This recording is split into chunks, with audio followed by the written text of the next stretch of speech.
বিটিআৰত নিৰ্বাচনৰ গৰম বতাহ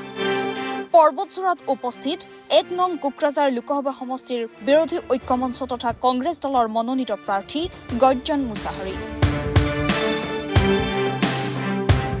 নিৰ্বাচনী প্ৰচাৰত উপস্থিত থাকি বিপিএফ বিজেপি ইউপিপিএলক তুলা ধুনা গৰ্জন মুছাহাৰীৰ হাগ্ৰামা মহিলাৰীৰ নাঙলৰ ফাল নাই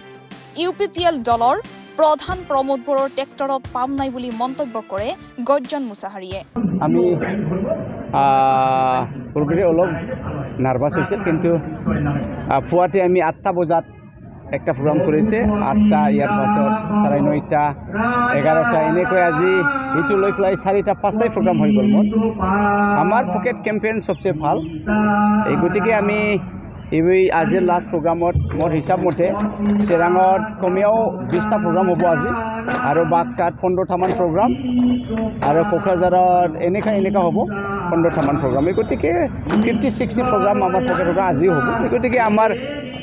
যে পকেট কেম্পেইনৰ যি প্ৰপেগেণ্ডা সেইটো চলি আছে আমি আশা কৰোঁ এইবাৰ আমাৰ আজিও যেনেকা বেলেগ দিনত ভাল হৈছিল আজি বঢ়িয়া হ'ব দেখা গৈছে যে শাসকীয় দল ইউপিপিএল আৰু মিত্ৰজোঁটে কিন্তু এক হাই প্ৰফাইল তেখেতসকলে নিৰ্বাচনী প্ৰচাৰ চলাইছে তেনে ক্ষেত্ৰত আপুনি কেনেকৈ ইয়াত জয়ী হ'ব তেখেতসকলে সঁচা হৈছেকৈ পূৰ্বতে খুব ইজি লৈছিল তেখেত মানে কংগ্ৰেছ তেখেতৰ প্ৰতিদ্বন্দ্বিতা নহ'ব বুলি সেইটো ভাবিছিল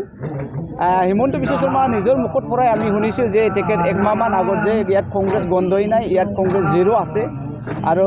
ৰিচেণ্টলি তেখেতৰ ভাষণত এটা কথা শুনিছোঁ আমি যে কংগ্ৰেছ 2 নম্বৰ আমাৰ প্ৰতিদ্বন্দ্বিতা নাংগৰ লগত নহ'ব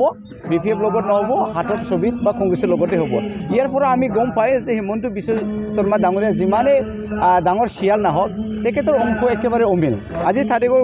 চাবলৈ চবেই পাইছে যে কোনো 1 নম্বৰ নহয় কংগ্ৰেছে 1 নম্বৰ ইয়াৰ পৰা আমি কি বিচাৰিম হিমন্ত বিশ্ব শৰ্মাৰ পৰা এই 5-6 দিনৰ মাজতে কি হ'বলৈ গৈ আছে এইখিনি যদি তেখেতৰ জ্ঞান নাই এই বাকী গোটেই ৰাইজক গোটেই ভাৰতবৰ্ষক কেনেকৈ চম্ভালিব পাৰ কংগ্ৰেছো যথেষ্ট ভাল হ'ব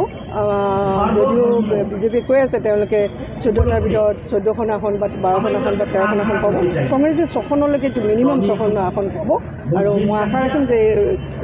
কোকৰাঝাৰ সমষ্টিটো আমি কংগ্ৰেছে উদ্ধাৰ কৰিম দেখা যায় আপুনি লখিমপুৰৰ পৰা টিকেট বিচাৰিছিল লখিমপুৰটো কেনেকৈ হ'ব